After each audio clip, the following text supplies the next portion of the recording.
Hi there. In a world where nothing is certain, that means anything is possible, right? If you want to fulfill your dreams and desires, you are in the right place. You absolutely can have a life of happiness. Everyone deserves an abundance of love, laughter, success, health, and wealth. I'm Tara Chadzakis, and you're listening to the Happy, Inspired, Motivated podcast. The show that brings you meditation, mindset, and motivation. So start by giving yourself permission to be awesome. Sit back, relax, and enjoy the show.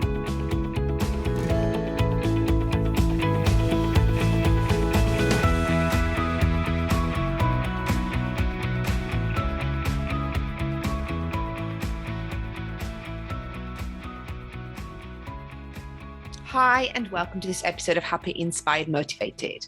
Today I'm joined by Jonathan de Potter, and he is the founder and CEO of Behold Retreats, which is a bespoke wellness service that facilitates journeys of self-discovery and transformation. And he does this supported by the scientifically proven benefits of plant medicine therapy. So this interview was really interesting because it was great to understand the different benefits of certain plants that we can use to facilitate our enlightenment, our awakening, our connection to source and spirituality. And Jonathan's done a lot of research throughout the years on finding different plant medicine that he can use for therapy. And it helps well-being and mental health as well. So I'm going to introduce you to Jonathan, who can tell you more about his Behold Retreats. Hi, Jonathan, and welcome to Happy, Inspired, Motivated. How are you doing today? I'm really well, Tara. Thanks for having me on. Yeah, you're very welcome. Thanks for joining us. So, Jonathan, my listeners probably haven't heard much about the kind of things that you do because it's they're entrepreneurs and it might be something brand new to them. But we're going to get into it a little bit deeper in a minute or two. Just can you start with telling us a bit about your backstory, how you got to where you are today? Yeah, sure. So I guess for me, if we wind back 5 years ago, I was fortunate to be doing pretty well by any kind of modern corporate definition. I was leading a large team in globally recognized management consulting firm, and leading complex projects, doing management consulting and strategy work. Based in Hong Kong, but I was traveling through Asia and also doing some work in the US. So, mostly for Fortune 100, Fortune 500 type companies. And I guess I reached a particular place where, and actually this is almost verbatim what's on your website. It just reached a place where it was just like, there's got to be more. And I didn't know, at the time I was actually an atheist. You could not have convinced me that anything spiritual existed at that point in time. But I just remember looking in the mirror and going, this can't be it. There has to be something more. And so that prompted me to take a sabbatical. I took a year off from my role in Hong Kong and spent most of that year traveling through South America. And ultimately, that's what led me to an ayahuasca retreat in Peru with a couple of friends of mine. And, over the years of doing my own work, also got the message that, there's potential here for me to move into this space from a professional perspective and to begin to guide others to avoid my years of mistakes and my years of learnings through that journey. So what made you choose South America to travel in? Why, there's loads of places all over the world, but fortunately you took that path. Do you know why you went there? What drew you there? Yeah, there was a couple of different dimensions that really appealed to me. Number one, I started my trip in Patagonia, which is in the south of Chile and Argentina. Yeah, beautiful mountains. I hadn't really spent much time in my life in mountains actually, and so that was part of the appeal to me, is to get to Patagonia and spend some time hiking there. Second was to pick up Spanish along the way. Quite proficient in French and English, and so Spanish is kind of a natural extension. And then third, I'd never been to any countries in South America, so it struck me as a continent that would be worth spending the time. It's got incredible diversity, incredible beauty, cultures. Just good surf. So it really it kind of all of those aspects came together and really just felt like a good way to spend a better part of a year, really. So you're a surfer as well. That drew you in, did it? Yeah, that was part of the motivation, and I guess as much as anything, I didn't really have a specific agenda. I was just eager to create a vacuum, and to see, what was made available, what the universe made available, within that vacuum, to see, what could potentially give more purpose, more meaning, more joy, more life, to my life at that point. That's weird, because I just did a podcast the other day about creating the void so the universe can fill it with something better. That's exactly what my podcast was about. How crazy is that? That's beautiful. That's beautiful. And I think that's it, right? Because we've all been so indoctrinated in achievement. Yeah. And, by the time that you get out of university, you're so desperate for that first job, and you're already been trained to be a ladder climber and to always be looking for that next thing. And so just taking the time and making the space for yourself for that void to form has great beauty in my mind. Yeah. I mean, all the stars that you get on the wall, you've got to have more stars than everybody else. You've got to be, like you say, you've got to climb the ladder and be better than everyone. Crikey, and that starts in primary school. It does. It really does. So you said yourself you're an atheist. Why did you go on a retreat? What did you expect to happen there? So I grew up in a very substance-rich environment, shall we say, and so psychedelics or drugs or alcohol, throughout my youth, really held no appeal for me whatsoever, just by virtue of what I witnessed around me growing up in Hawaii. There's a lot of negativity and a lot of darkness surrounding these subjects. So it was, I was like, whoa, this is not for me. Plus, then, of course, we're also indoctrinated pretty strongly in the U.S. schooling system. Just say no. And so what I saw around me versus what I was taught in school, they seem to align pretty well. And so I was like, look, there's nothing good here.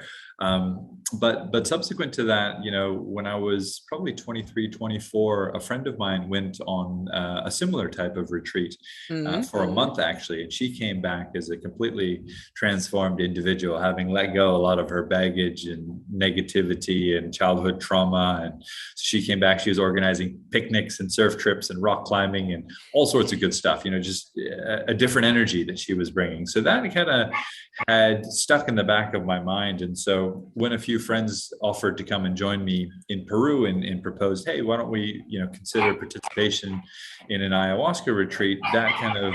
Can you hear my dog? Just a little bit. As long as it's a little bit, bless her. She's just going mad. The postman's arrived. Sorry about that. Joys of working from home. Indeed. So yeah, so I guess that had registered in the back of my mind. And so when friends mentioned it, I was like, oh yeah, I've heard, these can be very positive, transformational experiences. So I actually, honestly speaking, I didn't have enough of an idea of what I was getting myself into. Yeah. So let's just back up a little bit. So my listeners probably have no idea what we're talking about. We're talking about retreat, and all of a sudden you're talking about psychedelics and stuff. So they're probably thinking, well, where did this guy go? So what kind of retreat was it promoted as? What were you told would probably happen on this retreat? Because psychedelics and stuff, we're talking LSD and everything else. So that's not what we're talking about now. Yeah, so it's a plant medicine that's known as ayahuasca, which is actually the combination of two plants, which confusingly and unhelpfully, one of which is ayahuasca and the other is chacruna. Okay. And then many different traditions mix the medicine in different ways and with other plants over and above that. But in essence, it's a very powerful plant medicine that works on the level of the body, the mind, the heart, and the spirit, I would say. Wow. And it's got very powerful neurogenerative effects. It's got very powerful detoxification effects. And it also tends to reduce the kind of hyperactivity in what we know as the default mode network, which was a network of the brain which is responsible for the ego. So it's responsible for all the I, me, my thoughts. It's responsible for any time your brain wanders off into the past, which is often for many people associated with depression, or wanders off into the future, which for others is associated with anxiety. And so in dampening this network, it also facilitates and allows the exchange of information between regions of the brain that normally do not exchange information. Mm. And so, through this experience of detoxifying the body, harmonizing mind, body, heart, and spirit, and new neurons being formed and brain being connected in ways that it hasn't been before, it's a very profound experience, very intensive experience. So going into this ayahuasca retreat, I wasn't prepared for the level of intensity. Okay. This medicine also opens the door to spirituality and leaves no room for any doubt. So the underlying psychedelic molecule, if we where can I sign up now and let me go? It's just like, oh my God, I want to experience this. Crazy. And so the underlying molecule is known as dimethyltryptamine, also referred to as the spirit molecule. And so for me, sitting there with my two friends, and there was about 4 or 5 others on the retreat with us. You drink the medicine early in the evening. You become quite photosensitive. The beginning of the ceremony, shall we say, the medicine tends to start by working on the physical body. So tends to be quite a strong purgative effect. So letting a lot of things out. And I would say that, after 5 years of work hard, play hard lifestyle in Hong Kong, I had quite a bit to release in relation to, perhaps some not so healthy eating habits, and not so healthy maybe drinking habits as well. That was just kind of part of the work and social life there in corporate life in Hong Kong. So it was a very challenging experience for me. I was very overwhelmed. I wasn't prepared. There was so much happening that I was passing out because I just wasn't able to deal with everything that was happening around me. Easily the most challenging, the first night in particular, easily the most challenging night and terrifying night of my life, without a shadow of a doubt. Now, so then waking up the next day and kind of getting my wits back around me, I, obviously shared everything that I had experienced and thought, well, maybe tonight, maybe this isn't for me. And they were like, oh no, go again. And I was like, wow, okay, this is what I just went through was normal. And they're like, yes, absolutely. And so back on the horse, and the second night around, I definitely had a lot more insights and a lot more guidance, and felt a lot safer and within my own body, rather than being shown all of these things and energies and visions that I just really had no context for. So I ended up getting quite a bit out of the experience during the retreat, but then unfortunately, subsequent to the retreat, it was such a massive shift from my paradigm pre-retreat to what I experienced on retreat, that I actually wasn't really able to make much sense of the whole experience itself. It was so overwhelming, so overpowering, that actually I kind of just slid back into other ways in which I was living my life before the retreat, even though there were so many clear messages there on retreat. And so that kind of began me on my journey of years of attending plant medicine retreats, years of doing deeper mental, emotional, spiritual work to harmonize the subconscious and ultimately understand what this work is really all about and what potential it has to help people. So no, you're at the stage now where you offer this kind of retreats as well, but there are different locations throughout the world. Do you offer a kind of like I said, when you'd been to the retreat and you'd experienced it all, and then you went straight back into normal life again, there has to be a way surely to help people understand what they've been through and start to implement it. Is that part of what you offer as well? Yeah, absolutely. So that was, in essence, my own, shall we say, traumatizing first experience plus subsequent mistakes of honestly skipping mental and emotional work. Nobody told me that I needed to do mental and emotional work alongside with these experiences in order to get and keep the benefits. And I just fundamentally didn't know. And so, yes, absolutely. For most of our clients, what we tend to do for them is 3 weeks before a retreat, where we coach and guide them to understand, where do you want to be in life? Where are you now? Help them surface the limiting thought patterns, the limiting beliefs.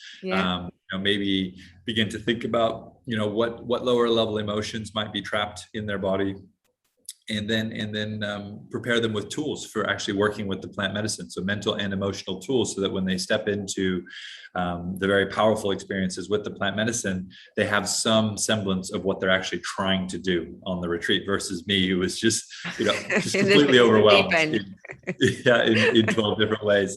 And then, as you alluded to, exactly in the way that we help them prepare, we also help them integrate the experience. So you've had some, profound insights, downloads, etc. Now, how are you going to bring this back into the 3D in order to make, meaningful improvements to what you're doing so that you can get the results you're looking for in life? Well, that's it, isn't it? When you've been in that kind of situation, and then when you leave and you don't really know how to incorporate because it doesn't fit. What you I mean, I've only been on a mindfulness retreat type of thing, but it doesn't fit into everyday life afterwards, even that. And that's not such a big leap, spiritually or awakening wise. So, I mean, it is difficult to incorporate. You don't really know what to do with what you've experienced, do you? Yeah, I think that's exactly right. And so, with this particular line of work, what tends to happen is that they've often reconnected with their joy for life, their spirituality. So they're like, wow, I've had this life-changing Feeling experience. great.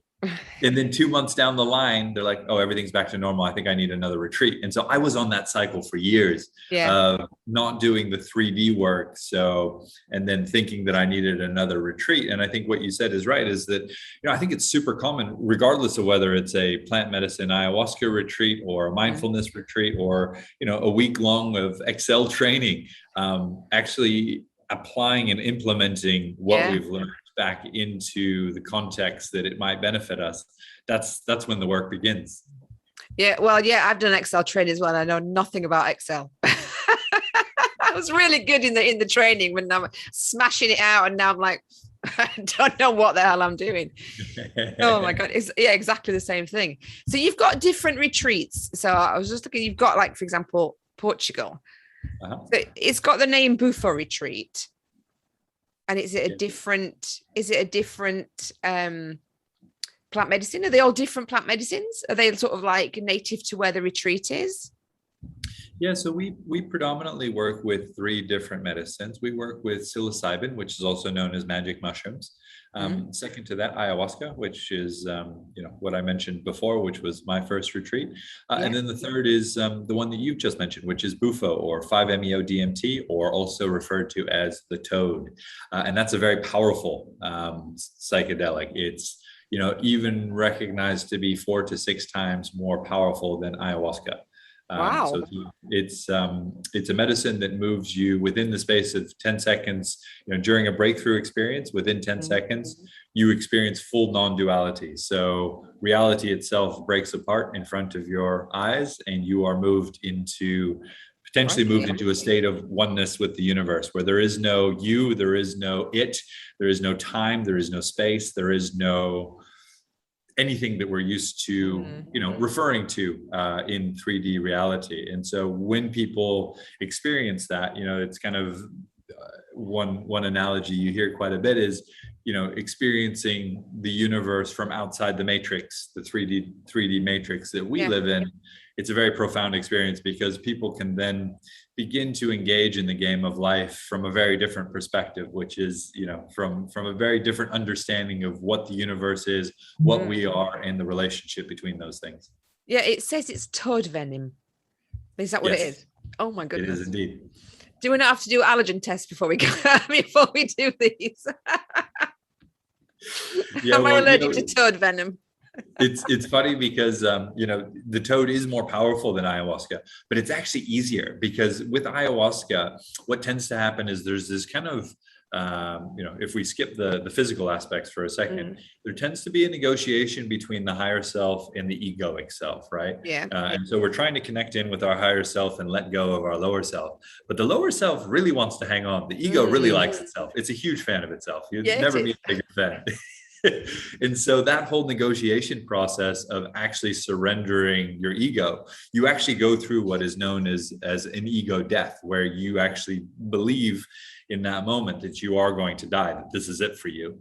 And so that can be, a challenging and lengthy process with a medicine like ayahuasca. The ego is quite dramatic, isn't it? It's pretty dramatic. I'm going to die.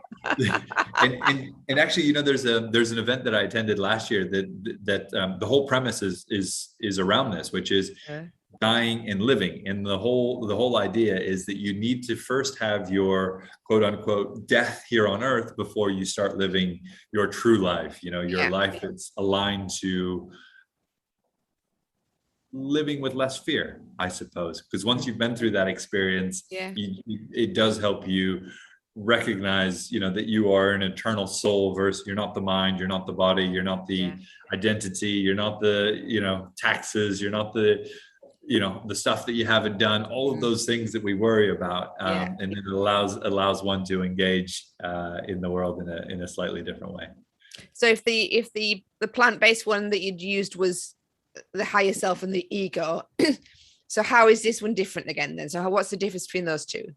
Yeah, so with the toad, with Bufo, you just don't have much of a chance to hang on, to be honest. So that process of like letting go typically takes place within something like 10 seconds. So it's a much shorter duration. Now, the experience itself with the toad is also shorter. It's only, between 10 to 20 minutes as the peak of the experience. However, it's timeless. So you don't actually have any idea of time during the experience. And so when you come back in, it's like you just have absolutely no idea what's been happening here in 3D reality. Wow. That's I can imagine sitting there thinking, I don't know whether I want to drink this, but I need to do it, because it is if you know that it's going to happen so quickly, it's the rush of you. Well, that's it now. You committed. It's in you, and you can't get out of it. It is a lot to. You've got to be very brave to do it, haven't you? I mean, I know that you guys are supporting around everyone that's there, but it's still it can be quite scary, I would imagine, the first time you do it. Absolutely. And look, I think some butterflies in the heart, as I might describe it, is fundamental, I think, to any real adventure, right? If ever I don't get those butterflies in exploring this space, I will stop, because you are exploring the unknown, and the whole universe is available to us through this world. As the meditators and the mystics and the sages have been telling us for millennia, these medicines amplify our sensitivity, and so they allow us to more freely navigate what's happening in our subconscious. And so in that regard, it's a very exciting and powerful tool. But I agree with you 100%. These are very powerful, sacred experiences, and it's not for everyone. And so even, we get a lot of clients who say, oh yeah, I've had a couple of friends who did this and they had a really good time and I want to go. So when can I come? And it's like, well, how much do you know about this? Because, this is not something that you want to enter into lightly. So I always encourage people to, spend the time and the energy, spend months, spend months understanding what this space represents, the different medicines that are out there, the different traditions, understanding why you are considering exploring this on an individual basis, rather than what you hear about other people's stories, and then beginning to take steps from that place, because this whole space is actually getting very popular at the moment, but I think that people are overlooking that this is quite significant work, because there's a lot of positive energy out there in relation to things like ayahuasca, bufo, psychedelics more broadly now, because there's more commercial interest moving into the space. And so then there's this kind of, whether it's The Economist or whatever other publications, they're putting out a lot more positive pieces, and so people are having positive impressions. And it's the way I see it is, it's not that psychedelics are positive or negative, they just amplify. So I mean, if we look at a psychedelic community for the sake of conversation, it's not necessarily representing the energy that you or I might aspire to. So it's not that psychedelics in of themselves are the answer. It's just a powerful tool to help us improve our lives. Yeah, because I know that there are studies on magic mushrooms. I don't know their technical term, but magic mushrooms, and in introducing small doses of those for people like with depression and all sorts of things to try and help them with that. So there's a lot of work going on, and it is about time, really. Come on, I mean, these plants have been around for donkey's years, and we're just like, oh, let's have a go at that then, see how that works. There's so many benefits that we could have explored years ago, but people, well, I know some people did, native people did in their own areas. But for us, like, Westerns and stuff, it's not common knowledge, or it's not common conversation, is it? So, I mean, Yeah.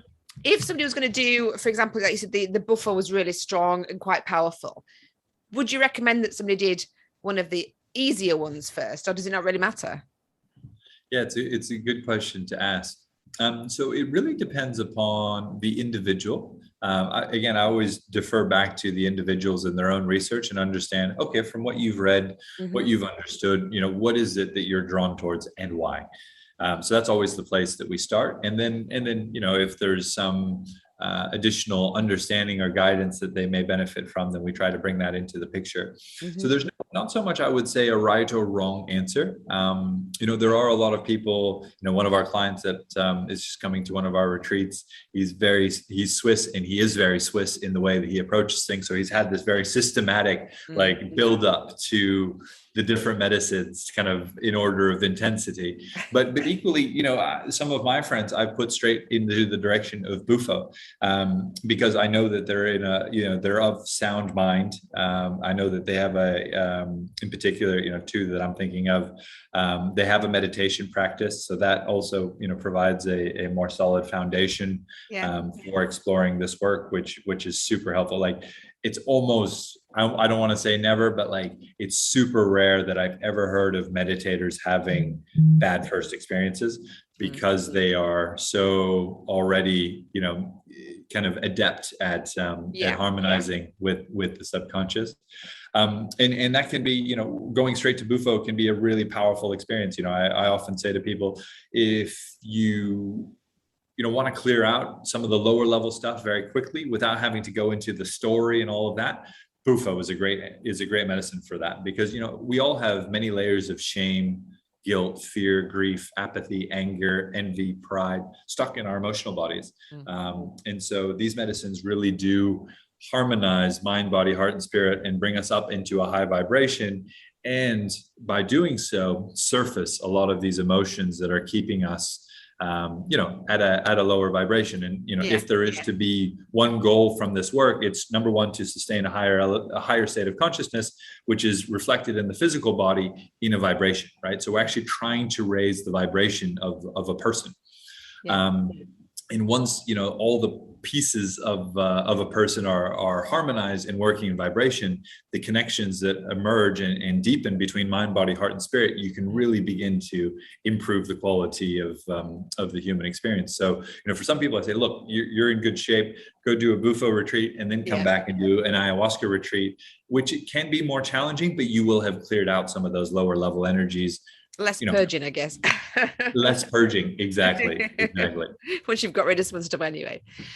So you have retreats in Mexico, Costa Rica, Netherlands, Ecuador, and Portugal. Is it just because that's where that's where you can find the plants or the toad venom and this kind of stuff? I mean, or are you going to be expanding where you do those kind of retreats? Yeah, so we are looking at a couple other locations. The locations that we've chosen are for two reasons. Number one, yes, that's where in some locations, that's where the plants actually grow, which is fantastic. Ayahuasca is mostly from South America, around the Amazon basin, and slightly higher as well. But also the practitioners, right? So we're looking for, most of the practitioners want to do this. The high quality practitioners want to do this work in locations where it's legal. They don't have to be looking over their shoulder to wonder, what's for them. So legality is a big one, because unfortunately, this work is still not legal in the overwhelming majority of of course, I didn't think Western about that. countries. Yeah, that makes sense. Yeah, and so it's also, it's nice for people to step out of their daily context. It's so important for this work, to just go to another place, a beautiful location, step through the work, do the transformation, and then take some extra time. Typically, we recommend our clients take, 3 days to a week after one of these retreats to really anchor the new self in a context that doesn't have too much in the way of everyday demands, right? So if you've got, your dog barking outside and work, family, all of those when you've got all of those demands around you, then you tend to revert back to patterns of behavior that maybe that's exactly what you were trying to overcome. And so being able to kind of anchor that in a different context and then make sure that you're very clear about who you're going to be as you step back into your daily routine and daily life, that's very helpful. That's very powerful. Cool. Love it. So, Jonathan, how do my listeners find out more about what you do? How can they find you on the web? Yeah, well, like I said, I'd always encourage people to look broadly and look at challenging stories. It's very easy to hear about this amazing transcendence in universal love and God consciousness and all of these amazing terms, and it all sounds very exciting. Yeah. Go spend the time and the energy to educate yourself and understand some of the more challenging experiences, because consciousness exists in polarity. So anything as high as you can go in the other direction. Oh, yeah, that's true. There's some real stuff down there. So that's the first thing I'd say. And then, if what I've shared here resonates and you guys would like to explore further, all of our retreats are by invitation only. So we meet one-to-one with each and every one of our clients, make sure that we're a mutual fit. And you can find us on behold-retreats.com. Come through, put through an application. You'll speak with me or one of the team, and we'll see what good things may transpire from there. Excellent. Thank you so much. It's been fascinating. It's just so much that people don't know about plant medicine, and it's really great to learn about how it helps you. So it's behold-retreats.com, and I'll put that in the show notes as well. Okay. Thank you so much for your time, Jonathan. I've really appreciated it. Thank you, Tara. Thanks for listening. Thanks for joining us today on Happy, Inspired, Motivated. If you enjoyed this episode, please make sure that you subscribe so you get notified as soon as we have a new episode released. And also, please rate and review our show so that we can reach more people who need to hear the message at the right time.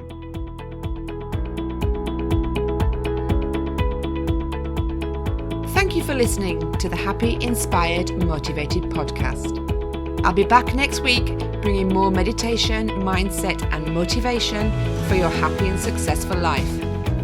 To find out more about our community, go to tarachatzakis.com/happy, inspired, motivated.